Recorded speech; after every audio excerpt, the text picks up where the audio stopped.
창세기 17장 22절에 보면 하나님이 아브라함과 말씀을 마치시고 그를 떠나 올라가셨다라고 되어 있습니다. 그런데 오늘 18장 1절에 보면은 떠나신 하나님이 또 한 번 찾아오시는 모습을 볼 수가 있습니다. 하나님은 우리를 못 잊으시는 것 같아요. 가셨다가는 또 오시고 가셨다가는 또 오시는 것 같습니다. 1절, 2절을 함께 읽음으로 오늘 말씀을 시작하겠습니다. 1절, 2절 시작. 여호와께서 마므레 상수리 숲을 근처에서 아브라함에게 나타나시니 오종 즈음에 그가 장막문을 앉았다가 눈을 들어 본즉 사람 셋이 맞은편에 섰는지라 그가 그들을 보자 곧 장막문에서 달려나가 영접하여 1절에 보면은 아브라함은 마므레 상수리 숲을 근처에 거처를 잡은 것 같습니다. 그리고 장막을 쳤고 그곳에서 기거를 했습니다. 이때 아브라함은 무엇을 했을까? 성경에는 무엇을 했다는 얘기가 없습니다. 그저 그 장막 텐트 입구에 앉아 있었다고 성경은 말하고 있습니다. 뭔가 많이 생각을 했을 것입니다.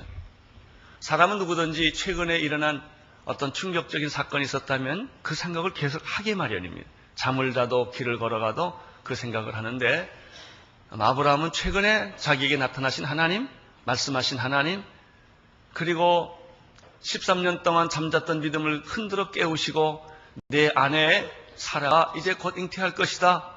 아들의 이름은 이삭이다. 그리고 날짜까지, 해산한 날짜까지 다 지정해 주셨습니다. 아브라함은 충격을 받지 않을 수가 없었을 것입니다. 다 잊어버렸는데 아브라함은 잊었어도 하나님은 잊지 않습니다. 포기했는데 아브라함은 포기해도 하나님은 포기하지 않습니다. 그런데 할례를 행하라고 하십니다. 아브라함은 몹시 주저했지만 그러나 그가 지금까지 가져왔던 24년 동안의 인간적인 믿음을 그 자리에서 버리고 하나님이 주시는 믿음을 받아들이기 시작합니다. 말씀대로 그는 자기와 이스마엘과 자기 집에서 난 사람과 돈으로 사온 모든 종들까지 할례를 다 행합니다. 할례를 행했기 때문에 상처가 아물지 않았을 것입니다. 걸어다니는 것이 불편했을 것입니다. 그는 1년에 이 많은 것들을 생각하고 있었을 것입니다. 그런데 갑자기 아무도 없었던 그 자리에 세 사람이 나타난 것입니다. 지중해 뜨거운 태양이 장렬하는 정오에 그는 분명히 그늘을 피하여 상수리 나무 그늘 앉아 있었을 것입니다. 세 사람이 나타났기 때문에 그는 주목하지 않을 수가 없었습니다. 2절을 보십시오. 눈을 들어 본죽이라는 말은 그 나타난 세 사람을 주목해 봤다는 뜻입니다. 그 사람을 보자마자 2절을 보십시오. 눈을 들어 본즉 사람 셋이 맞은편에 섰는지라 그를 보자마자 그가 그들을 보자 곧 장막문에서 어떻게 했습니까? 걸어가지 않았습니다. 달려갔다 이렇게 되어 있습니다. 그리고 그를 영접했다 그랬습니다. 그 다음에 또 중요한 단어가 나옵니다. 몸을 굽혀 경배했다 그랬습니다.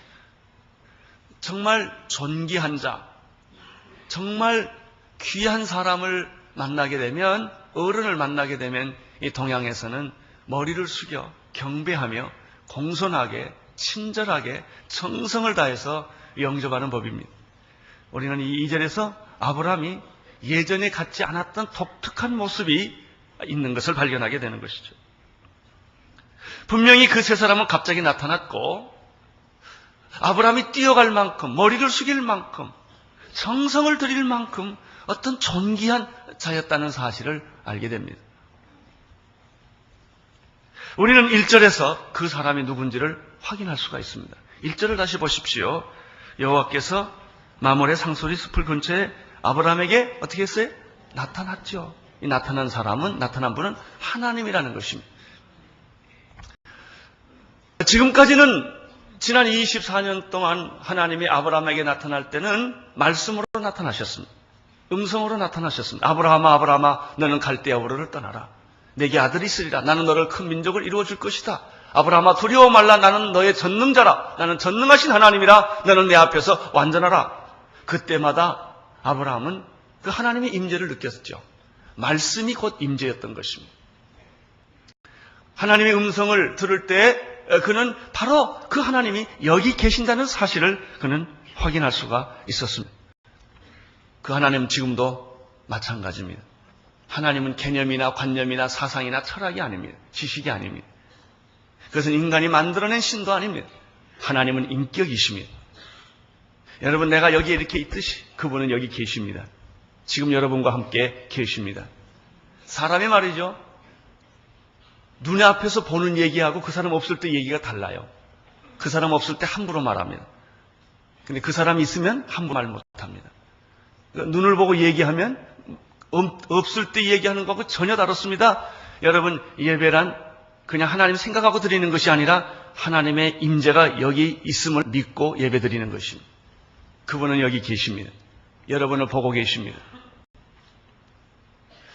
지금까지 아브라함이 경험했던 하나님은 말씀하시는 하나님이었습니다. 그러나 오늘 1절과 2절에서 아브라함은 독특한 하나님, 독특한 방법으로 자기에게 오시는 하나님을 만나게 됩니다. 그것은 직접 하나님이 사람의 형상으로, 그것도 세 사람의 모습으로 눈에 보이게, 귀에 들리게, 손으로 만지게 하나님이 오셨다는 것입니다. 욥기 42장에 보면은 욥이 고난을 겪을 때는 하나님은 귀로만 하나님을 알았습니다. 내가 귀로만 들었더니 이제는 나의 눈으로 봄나이다. 대부분의 많은 사람들의 신앙은 머리에만 있습니다. 관념에만 있습니다. 그러나 정말 고난을 겪고 고통을 겪고 여러 가지 위기 상황을 겪으면서 그 하나님은 귀로만 듣는 하나님이라 내 눈으로 보는, 손으로 만지는 그런 하나님인 것입니다. 히브리서 13장 1절 2절에 보면은 사랑하라 그리고 남을 대접하라 그러면서 부지 중에 천사를 대접한 이들이 있느니라 라는 말씀을 합니다. 이것은 아브라함이 천사를 부지 중에 대접한 이야기입니다. 그렇게 따져보면 그 세 사람의 모습은 한 분은 하나님이시고 두 분은 천사일 수가 있습니다. 그분이 오신 것입니다. 아브라함은 보통 사람이 아니라는 직감을 했습니다. 그는 그 자리에서 달려갈 수밖에 없었고 머리를 숙일 수밖에 없었고 그분을 지극히 환영할 수밖에 없었습니다. 이것이 예배입니다. 예배란 무엇인가? 하나님을 생각해서 오는 것이 아니라 하나님을 보고 하나님을 끼고 그리고 그분에게 무릎을 꿇고 경배하고 찬양하고 예배를 드리는 것입니다. 아브라함에게 나타난 하나님은 이방의 신들처럼 저 멀리 계시고 무섭고 두려운 그런 하나님이 아닙니다. 겁을 주시는 로마의 신과 같은, 로마의 신화나 그리스의 신화와 같은 그런 신이 아니고 구약에 나타난 바알 신이나 아세라 목상이나 마루둑이나 이런 신과 전혀 다른 말씀하시는 인격자이신 하나님이신 것을 우리가 알 수 있습니다. 내가 두려워할 때 두려워하지 말라고 말씀하시고 의심할 때 나를 다독거려 주시고 하나님의 말씀을 잃어버렸을 때 하늘의 별을 보여주시면서 격려하시고 내가 믿음의 잠을 자고 있을 때 깨워주시는 그런 자상한 친절한 인격적인 하나님은 이방의 하나님하고는 전혀 다릅니다. 놀랍게도 그 하나님은 내가 필요하면 사람의 모습으로 오시기도 합니다. 예수님께서 그렇게 말씀하신 적이 있었어요. 내가 배고플 때 너희들은 나에게 먹을 걸 주었고 내가 헐벗을 때 입을 것을 주었고 내가 감옥에 갇혔을 때 너는 나를 돌아봤나이다. 주님 언제 그런 일이 있었습니까? 지극히 작은 소작이 한 것이 곧 나에게 한 것이라.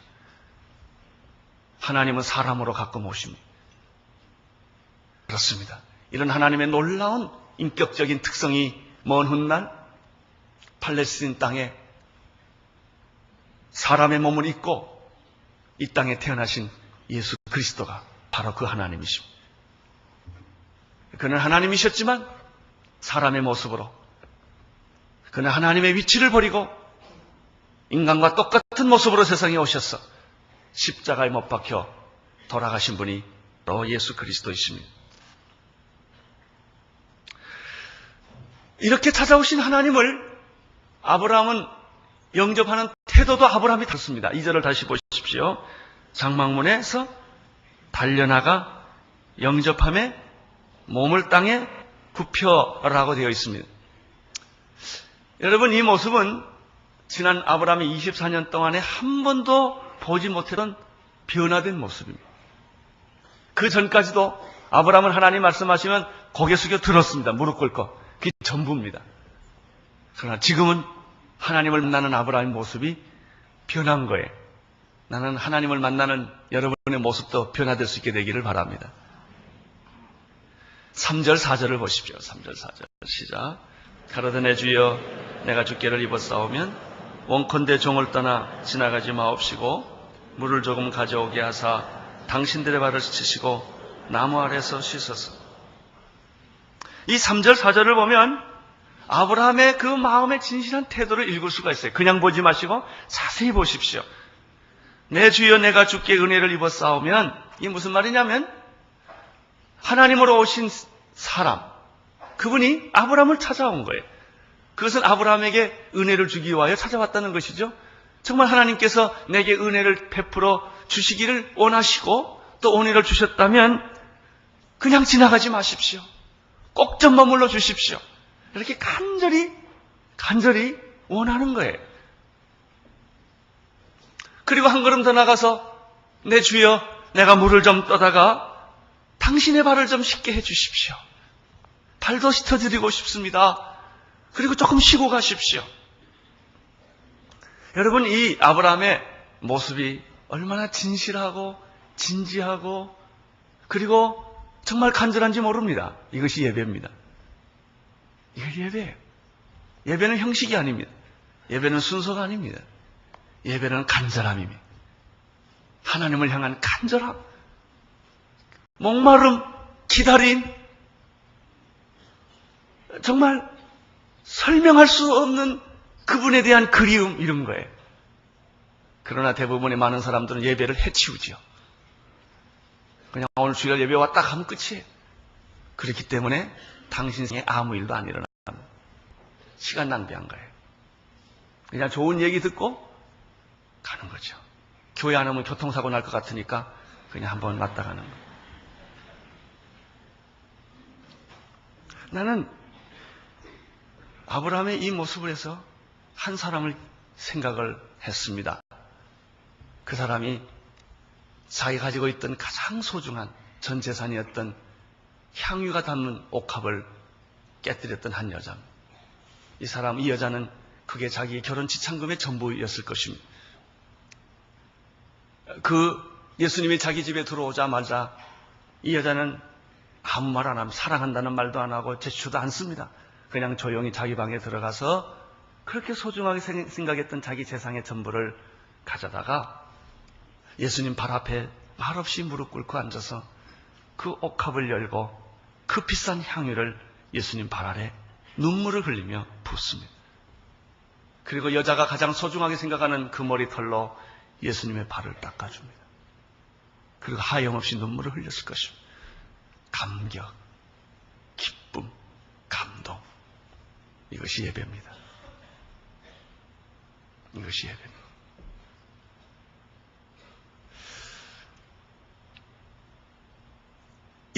이 여자가 예수님에게 발에 향유를 쏟고 눈물로 머리로 닦는 모습을 보고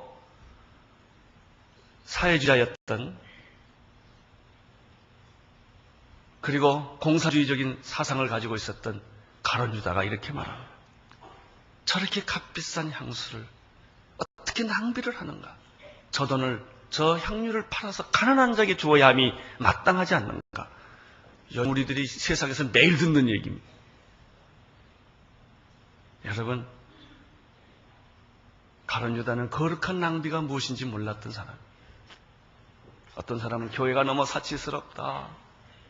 예배를 왜 그렇게 드리냐? 가난한 자를 생각해야지. 예수님이 이렇게 말했습니다. 가난한 자는 너희와 항상 있다. 이 여자는 나에게 장례식을 치르는 것이다. 이 여자의 믿음이, 이 여자의 행위가 내 복음이 전해지는 곳마다 전하라. 예수님은 그렇게 해석을 해주셨습니다. 그렇습니다. 여러분, 정말 하나님을 향한 거룩한 낭비가 있을 수 있습니다. 사랑하는 사람들에게 꽃을 갖다 주는 것이 낭비입니까? 뭐 아무 데서나 국밥 먹고 말지 꼭 뭐 돈 들여서 좋은 데 가서 먹을 거 뭐 있어요? 사랑하기 때문에 그 여자에게 돈을 쓰고 싶은 거예요. 사랑하기 때문에 낭비처럼 보이지 모르지만 나의 마음을 다 드리고 싶은 거예요. 그걸 누가 정죄하겠습니까? 이것이 신앙입니다. 그것이 예배입니다. 나는 또 한 사람을 생각합니다. 제자들의 발을 씻었던 예수님이. 예수님은 저녁을 잡수던 중에 갑자기 일어나셔서 허리에 수건을 띠시고 대야의 물을 담아다가 사랑하는 제자들의 발을 씻어주기 시작했습니다. 예수님이 발 씻어주는 때 설명하지 않았어요. 자기 하는 행동을 이해시키지 않았어요. 침묵하면서 그는 제자들의 발을 씻어주기 시작을 했습니다. 그것이 사랑이고 그것이 예배입니다. 그것이 헌신입니다. 예수님은 여러분의 발을 씻어주기를 원하십니다. 지금 아브라함은 자기 앞에 나타난 인간으로 오신 하나님을 보고 너무너무 놀랍고 당황하고 감격하고 어쩔 줄을 몰라서 우선 뛰어가서 환영을 하고 인사를 합니다. 내가 은혜를 당신에게 입었었다 하면 지금 여기를 떠나시면 안 됩니다. 조금이라도 머물러 계십시오. 내가 물을 떠다가 당신의 발을 씻을 것입니다. 그리고 나무에 조금 쉬셨다 가십시오. 여러분, 이러한 베드로의 모습은 예전에 전혀 찾아볼 수 없었던 변화된 모습입니다. 5절을 보십시오. 5절 시작. 내가 떡을 조금 가져오리니 당신들의 마음을 쾌활하게 하신 후에 지나가서서 당신들이 종에게 오셨음이니이다. 그들이 가로되 내 말대로 그리하라. 아브라함은 사람으로 오신 하나님에게 발을 씻어드릴 뿐만 아니라 떡도 좀 대접하고 싶은 마음이 생겼습니다. 그리고 그들을 좀 유쾌하게 해드리고 싶은 마음이 있었습니다. 그래요.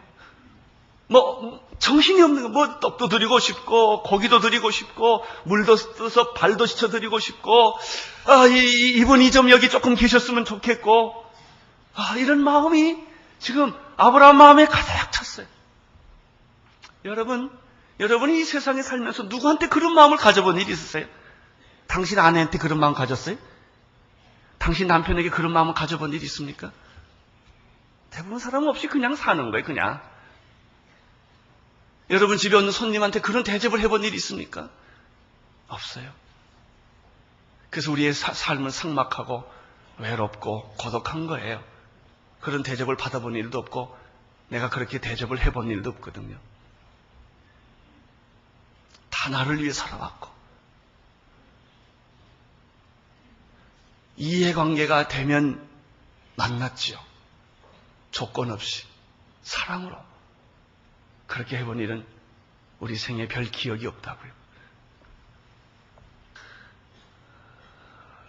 그렇게 하니까 이 세 사람이 이렇게 말하면 내 말대로 그리하라 그랬죠. 예배란 드림으로 다 되는 게 아니라 하나님이 받아야 예배가 됩니다. 내가 아무리 드리면 뭐랍니까? 그분이 안 받으면 어떡하겠어요? 하나님이 받으셔야 예배입니다. 바리새인들의 예배는 하나님이 거절했습니다. 그러나 과부의 예배는 받아주셨습니다. 세리의 예배는 하나님이 받아주셨습니다. 나는 오늘 여러분이 드리는 예배가 하나님께 받아주시기를 축원합니다. 만약 여러분이 드리는 찬송, 기도, 헌금이 아무리 좋을지라도 하나님이 노 땡큐 그러면 끝난 거예요. 하나님이 손이 짧아 구원 못하심도 아니요 하나님의 귀가 둔하여 듣지 못하심도 아니라 내가 기도할지라도 내가 듣지 않는 까닭은 내 안에 죄가 있기 때문이다. 무수한 재물이 내게 무슨 유익이 있으랴. 나는 피에 지쳤다, 제사에 지쳤다. 그런 예배 드리지 말아라. 정성이 없는 예배, 마음이 없는 예배, 진실이 없는 쇼는 내가 원하지 않는다. 이 아브라함의 정성, 아브라함의 진실이 그 사람들에게 전달된 거에 그대로 하라. 이때부터 아브라함은 신이 난 거예요. 신이 난 거예요. 6절, 7절을 보십시오. 어떻게 신났는가를 좀 보겠습니다. 시작. 아브라함이 급히 장막에 들어가 사닥에 이르러 이르되 속히 고운 가루 세 아스를 가져다가 반죽하여 떡을 만들라 하고 아브라함이 또 짐승떼에 달려가서 기름지고 좋은 송아지를 취하여 하인에게 주니 그가 급히 요리한지라. 여기 6절, 7절에 보면 이것도 좀 자세히 볼 필요가 있어요. 아브라함의 모습을 아주 몇 가지에서 드러나는 게 있어요. 우선 아브라함이 신이 났다는 것입니다. 예배란 신나는 거예요. 아브라함이 급히, 여기 급히란 말이 있고요.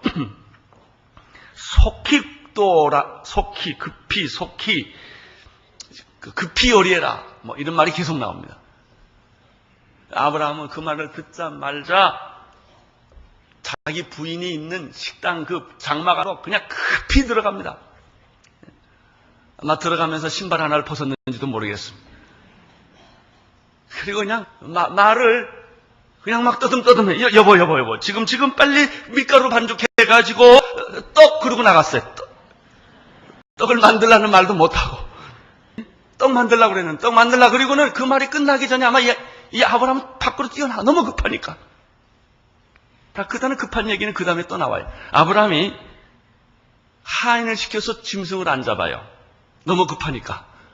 자기가 직접 짐승떼에 가가지고 달려가서 기름지고 좋은 송아 제일 좋은 걸 잡아가지고는 하인에게 주면서 급히 요리를 만들어라.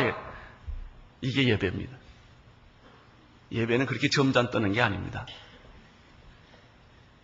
흥분하는 거예요. 왜? 하나님이 여기 계시기 때문에. 우리의 예배는 하나님이 저기 계시는데 그냥 가까스로 생각해서 기억해 주는 거예요. 삶이 눈앞에 안 보이면 벨소리를 다 합니다. 그러나 참된 예배란 하나님이 멀리 계신 게 아니고 여기 계시고요. 내 말을 들으시고 내 숨소리를 들으시고 내 호흡을 들으시고 내 생각을 아시고 그분을 보면서 나의 마음과 뜻과 정성을 다하여 하나님을 섬기는 거예요. 예배는 섬기는 거예요.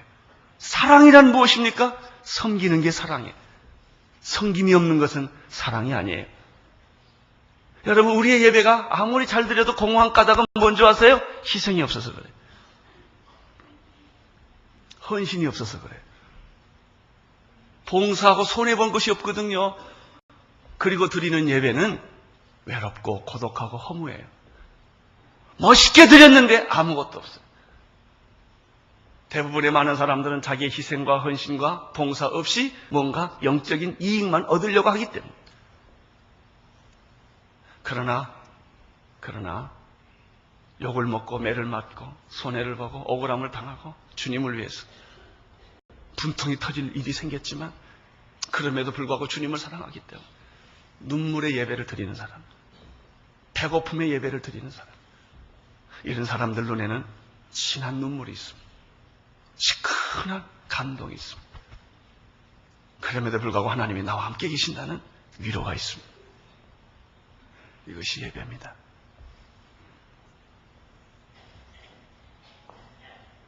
나는 이렇게 뛰고 날고 흥분한 나는 이 아브라함의 모습을 그림을 그리거나 영화로 찍고 싶어요. 아마 분명히 그는 옷 한 대가 어딘가 나왔을 거예요. 단추를 제대로 못 잡은겼을 것이고. 예, 그래요. 우리는 너무나 지성적이고 너무나 고상했는데 문제가 있어요. 우리는 너무나 생각을 많이 해요. 너무나 많이 따지고 있어요. 그래서 예배는 없는 거예요. 형식은 있어도 예배는 없어요. 나는 이 사람을 보면 또 생각나는 신약에 생각나는 사람이 하나 있습니다. 삭개오예요. 부자였고 권력이 있었고 세리장이었던 이 사람. 그러나 육체적으로 불구였고 외로웠고 고독했던 이 사람은 예수를 만나보고 싶었어요. 창피를 무릅쓰고 그는 뽕나무에 올라갔어. 멀리서 오신 예수님. 그는 나를 못 알아볼지라도 나는 그분을 보고 싶다. 삭개오는 아마 나무 뒤에 숨어서 예수를 보고 있었을 것입니다. 근데 예수님이 삭개오가 올라간 뽕나무 밑으로 왔을 때 갑자기 삭개오를 쳐다보면서 삭개오야 속히 내려오라. 내가 오늘 내 집에 유하여야겠다. 이게 예배입니다. 삭개오는 이 말을 듣는 순간 너무너무 놀랐어. 그 자리에서 급히 내려왔어. 예수님이 말하기도 전에 삭개오가 흥분해서 이런 말을 합니다. 예수님, 내 재산의 반은 가난한 자에게 주겠습니다. 그리고 내가 누구에게 토색한 일이 있거든 4배나 갚겠습니다. 이것이 예배입니다. 왜? 그는 예수를 만났기 때문에. 아브라함은 하나님 만났습니다. 여러분은 누구를 만났습니까? 여러분이 예배드리는 대상은 누구십니까? 여러분이 기도하는 대상은 누구십니까? 그분은 지금 여기 계십니까? 저기 계십니까? 단순히 여러분의 생각 속에만 계시는 분이십니까? 아니면 이 자리에서 여러분의 기도와 여러분의 호흡과 여러분의 삶과 여러분의 생명 전체를 받아주시는 분이십니까?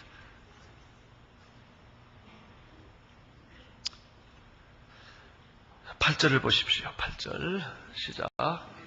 아브라함이 버터와 우유와 하인이 요리한 송아지를 가져다가 그들 앞에 진설하고 나무 아래 모셔 섬에 그들이 먹으니라. 이제 준비가 다 됐습니다. 급한 요리였습니다. 나무 그늘 밑에 차려놓은 상에다가 한 상 차려놓으니까 그들이 먹기 시작했다는 것입니다. 여러분, 사랑이라는 게 무엇입니까? 섬김이에요. 섬기지 않는 사랑은 없습니다. 희생이라는 게 무엇입니까? 사랑이라는 건 희생이에요. 예배란 무엇입니까? 봉사하는 거예요.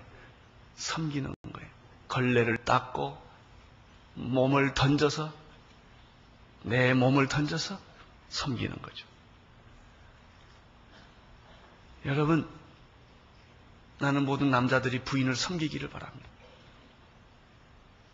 섬길 줄 알아야 합니다. 그게 사랑입니다. 부인을 위해서 당신은 무엇을 했습니까?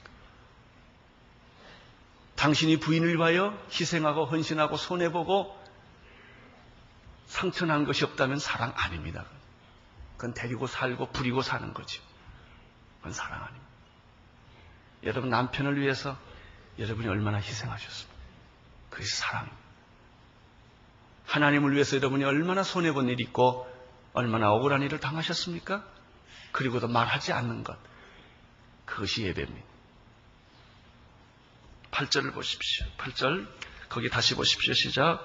아브라함이 버터와 우유와 하인이 요리한 송아지를 져다가 그들 앞에 진설하고 나무 아래 모셔섬에 그들이 먹었다 그랬죠. 진정한 예배가 이루어지고 있죠. 기독교는 식탁 공동체입니다.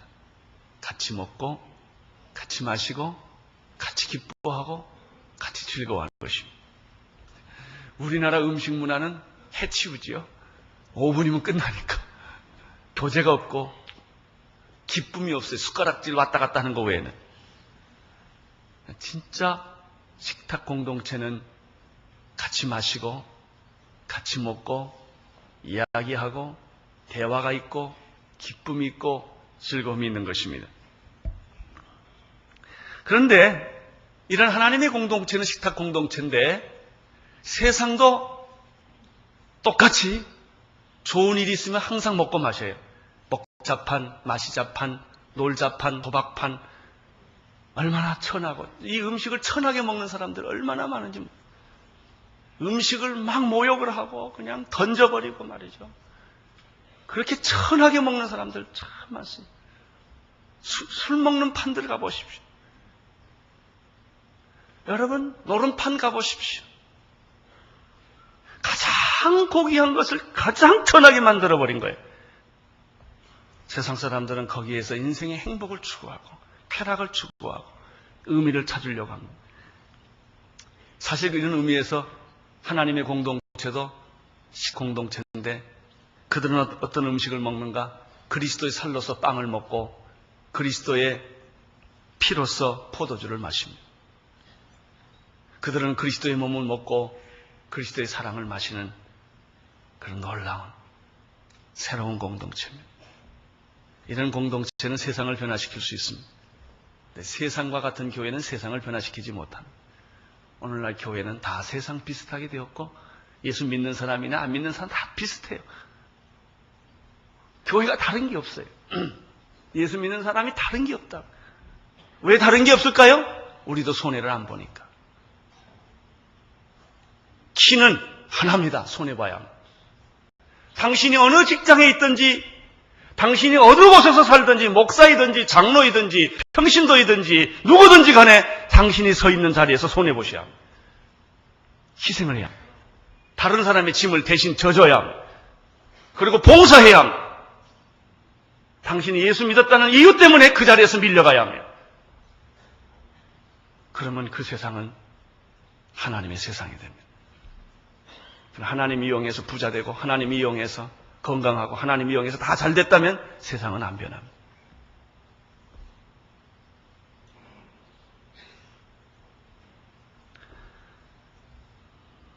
초대교회도 마찬가지였습니다. 성령이 임했을 때 그들을 회개하고 하루에 3,000명이 세례를 받았습니다. 그들이 모여서 무엇을 했습니까? 사도의 가르침을 받고 떡을 떼고 교제했으며 함께 기도했습니다. 중요한 게 하나 있어요. 그들은 구제를 했습니다. 교회는 구제해야 합니다. 예수 믿는 사람들은 가난한 자를 돌봐야 합니다. 약한 자를 돌봐야 합니다. 이것을 돌보지 않는 영적인 기쁨은 없습니다. 당신이 무엇을 해도 성경을 읽고 기도를 아무리 말해도 가난한 자 안 돌보면 마음의 기쁨이 없습니다. 양심의 가책이 있을 뿐입니다. 교회는 억울한 사람 편에 서줘야 되고, 가난한 자 편에 서줘야 되고, 약한 자 편에 서서 같이 눈물을 흘려 줄 수 있는 것이 예수님의 공동체이기 때문에 그렇습니다. 초대교회는 그것을 했습니다. 그들은 선교사로 다 떠났습니다. 남아있지 않았습니다.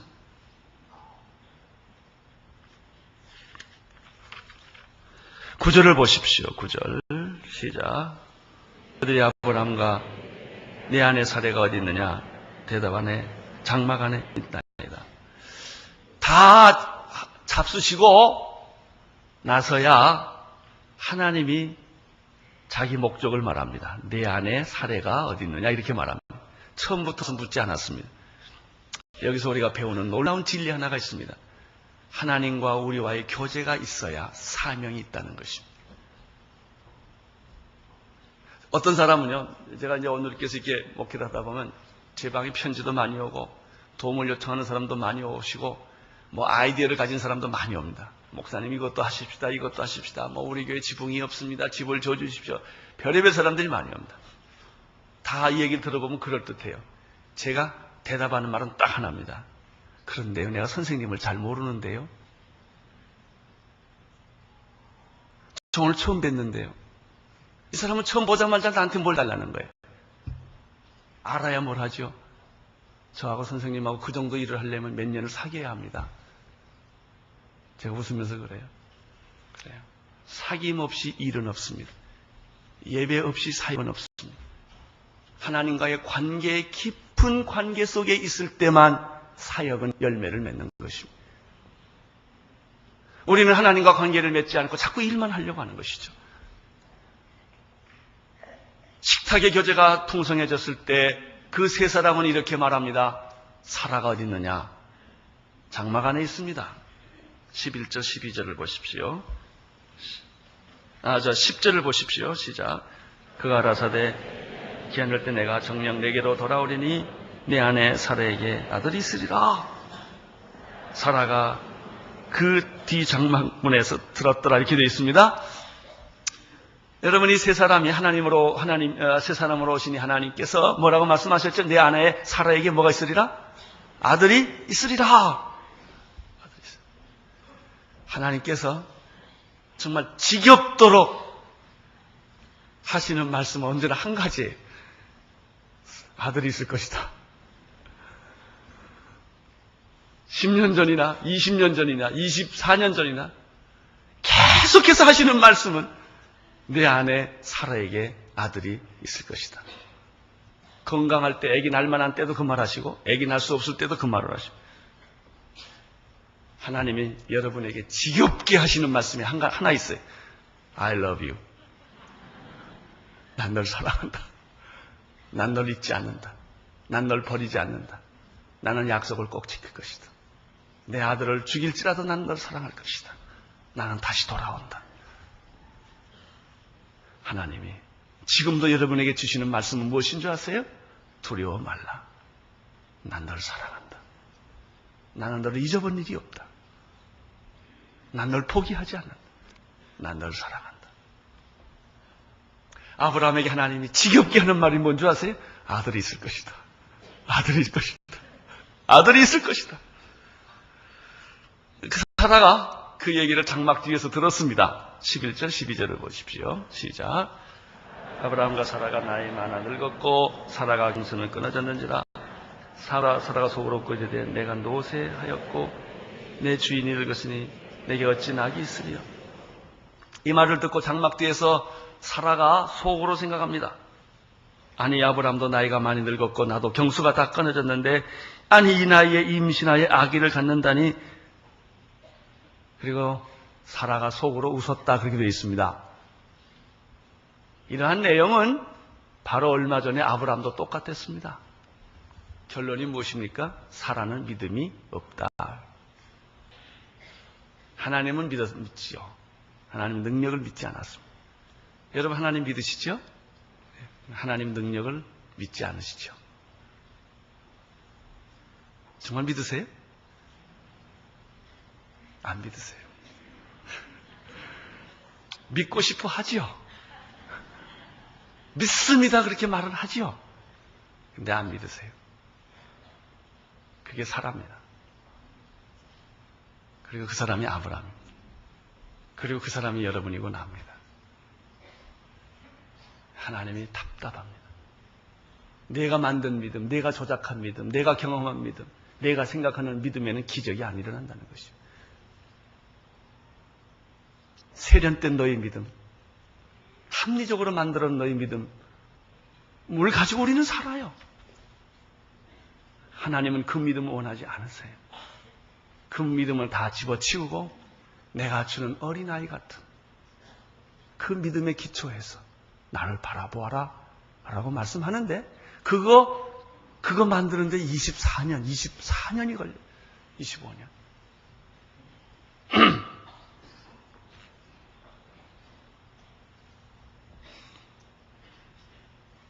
아브라함이 하나님을 안 믿었습니다. 하나님의 능력을 안 믿었습니다. 사라도 하나님의 능력을 안 믿었습니다. 그래서 아무 일이 없습니다. 하나님은 사라의 불신앙의 문제를 지적해 주셨습니다. 왜 사라가 웃냐? 왜 이 나이에 아기 낳을 수 없다고 그렇게 생각하느냐? 하나님이 이야기를 하십니다. 여기서 굉장히 중요한 사실 또 하나 배웁니다. 부인이 믿음 좋다고 남편 믿음 좋은 거 아니라는 거예요. 남편이 믿음 좋다고 아내가 자동적으로 믿음 좋아지지 않습니다. 남편은 남편이고 아내는 아내입니다. 어떤 부부가 아주 고민이 많으냐면 믿음 좋은 부인을 가진 남편이에요. 그럼 못 따라가니까 자꾸 갈등이 생겨요. 믿음 좋은 남편을 가진 믿음 없는 부인, 참 고민이 많습니다. 남편이 이상한 짓을 하니까 돈을 자꾸 갖다 주고 부인이 교회에다 돈 몰래 자꾸 갖다 주니까 아니 내가 벌어다 놓은 돈 너 왜 자꾸 교회에다 갖다 주냐? 이해를 못합니다. 14절을 보십시오. 여호와께서 능치 못한 일이 있겠느냐? 기한이 이를 때 내가 내게 돌아오리니 사라에게 아들이 있으리라. 우리 하나님은 똑같은 얘기를 또 합니다. 그래요. 이것은 인간을 향하신 하나님의 항변이에요. 하나님께 능치 못한 일이 있겠느냐? 이 말씀은 또 누구에게 있었느냐면요. 먼 훗날에 마리아에게 있었어요. 천사가 나타나서 내게 아들이 있으리라. 마리아가 대답하면 나는 남자를 경험한 일이 없는 여자인데 어떻게 이런 일이 있을 수가 있겠습니까? 그때 천사가 말합니다. 하나님의 말씀에 능치 못함이 있겠느냐. 그때 마리아가 깨닫고 주의 계집종이오니 그 말씀대로 이루어지이다 말하는 순간에 예수가 잉태하죠. 오늘 하나님은 여러분에게 항변합니다. 내가 못할 게 무엇이 있겠느냐? 내가 하나님인데 너는 왜 나를 믿으면서도 내 능력은 믿지 않느냐? 내가 하나님인데 내게 능치 못한 일이 있겠느냐? 하나님은 여러분들에게 지금까지 여러분이 정성껏 쌓아놓은 인간적인 믿음을 포기하기를 원합니다. 그리고 내가 주는 어린아이 같은 믿음을 갖게 되기를 원하십니다. 15절을 보십시오.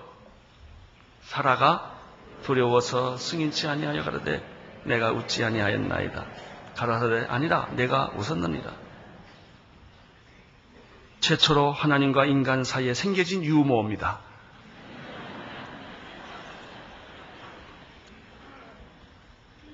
사라는 나는 웃지 않았다고 우깁니다. 안 웃었습니다. 억울합니다. 그렇죠. 사라는 결코 웃지 않았지요. 속으로 웃었을 뿐이죠. 하나님도 항변합니다. 아니다. 내가 웃었다.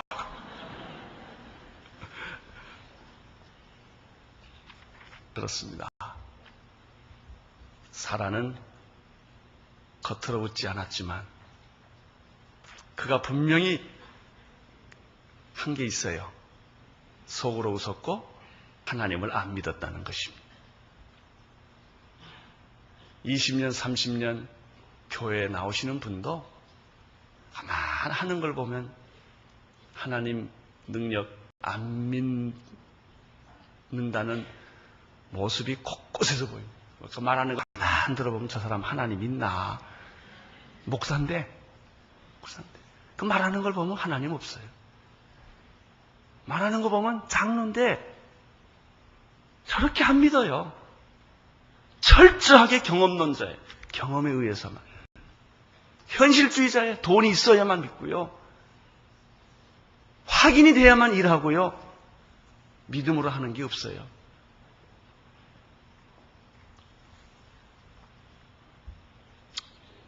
오늘 나는 이 시간에 지금까지 정성껏 쌓아오신 여러분의 조작된 믿음, 인위적인 믿음, 여러분이 만든 믿음을 쓰레기통에 집어넣으시기를 축원합니다.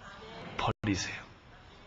그리고 어린아이 같은 순수한 진실된 그런 믿음을 받아들이십시오.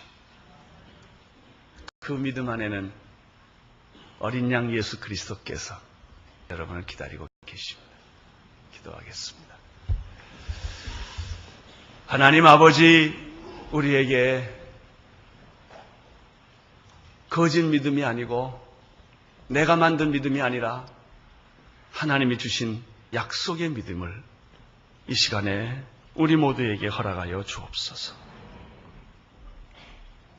예수님 이름으로 기도드립니다.